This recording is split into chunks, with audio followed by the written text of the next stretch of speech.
గోమాతను సంరక్షించాలని, గోవధ చేయకుండా పోలీసులు కఠిన చర్యలు చేపట్టాలని కోరుతూ విశ్వ హిందూ పరిషత్ ఆధ్వర్యంలో సంఘ కార్యాలయంలో ఈరోజు విలేకరుల సమావేశం నిర్వహించారు. ఈ సందర్భంగా విశ్వ హిందూ పరిషత్ రాష్ట్ర ప్రధాన కార్యదర్శి చక్రధర్రావు మాట్లాడుతూ గోమాతకు సంబంధించి మలమూత్రాలతో ఎన్నో ప్రయోజనాలు ఉన్నాయని తెలిపారు.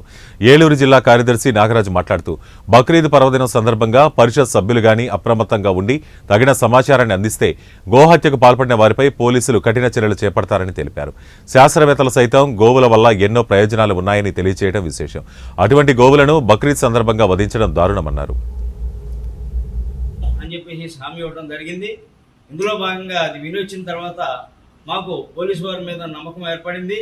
వారి మీద పూర్తి నమ్మకంతో మరొకసారి ఈ యొక్క మీడియా సోదరుల ద్వారా యావత్ హిందూ సమాజం విజ్ఞప్తి చేస్తున్నది ఏంటంటే, బక్రీద్ అనేటువంటి ఈ ముసుగులో హిందువులు పవిత్రంగా భావించినటువంటి గోవుల్ని వధించవద్దని, ఆ యొక్క పాతకాన్ని పాడపడవద్దని మనం చేస్తున్నాము. ఎందుకంటే అసలు ఏది కూడా లైసెన్సులు పొందినటువంటి స్లాటర్ హౌస్ అనేది ఏలూరులో ఎక్కడా లేదు. కానీ ఆ ముసుగులో అక్రమంగా రవాణా చేయటం, అక్రమంగా వధించడం, వధించిన దాన్ని ఈ విధంగా ఆహారంగా పొందడం జరుగుతుంది. ఏదైతే హిందువులు పవిత్రంగా భావిస్తూ దాన్ని పూజిస్తున్నారో దాన్ని వేరే వర్గం వాళ్ళు దాన్ని ఆహారంగా పూజించడం అనేది చాలా శోచనీయంగా భావిస్తున్నాము. కాబట్టి వివిధ ముస్లిం సంఘాలకి విజ్ఞప్తి చేస్తున్నాం ఏంటంటే, విశ్వ హిందూ పరిషత్ పరంగా మీరు ఏదైతే గోవుల్ని అక్రమంగా వధించవద్దని దయచేసి మనం చేస్తున్నాం. జై శ్రీరామ్. జై శ్రీరామ్. నా పేరు నక్కంటి శ్రీనివాసరావు అండి.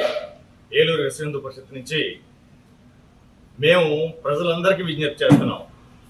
మీ ఏరియాలో ఎక్కడైనా గో సంరక్షణ జరగకుండా ఈ 2 రోజుల్లో కూడా ఎక్కడైనా గో సంరక్షణ పేరుతో కూడా ఏదైనా అక్రమంగా గోవుల వధ కానీ గోవుల రవాణా కానీ జరుగుతున్నట్టుగా మీ దృష్టికి వస్తే మీరు వెంటనే విశ్వ హిందూ పరిషత్కి తెలియజేయాల్సిందిగా కోరుకుంటున్నాం. అలాగే మేము చట్టాన్ని గౌరవిస్తాం. పోలీసు వారు మాతో ప్రొద్దుట చెప్పారు ఈ విషయాన్ని, మేము కలిసి గో సంరక్షణ చేద్దామని, అందుకు మేము సిద్ధంగా ఉన్నాం.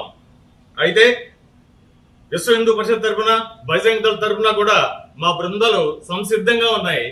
ఎక్కడ అక్రమ రవాణా జరిగినా అడ్డుకుంటాం, ఎక్కడ గోవధ అన్యాయంగా జరుగుతున్నా అడ్డుకుంటాం. మేము చట్టాన్ని గౌరవిస్తాం, ఇతరులు కూడా చట్టాన్ని గౌరవించాలని మేము కోరుకుంటాం. అలా కాని పక్షంలో విశ్వ హిందూ పరిషత్ దీని మీద తీవ్రంగా స్పందిస్తుందని చెప్పేసి తెలియజేస్తున్నాం. ప్రజలకు కూడా తెలియజేస్తున్నాం. హిందూ బంధువులారా, మనందరికీ ఆరాధ్యం గోమాత. ఆ గోమాతను రక్షించుకోవాల్సిన బాధ్యత కేవలం విశ్వ హిందూ పరిషత్తు, బజరంగ దళ్ వీళ్ళది మాత్రమే కాదు, హిందువుగా ఉన్న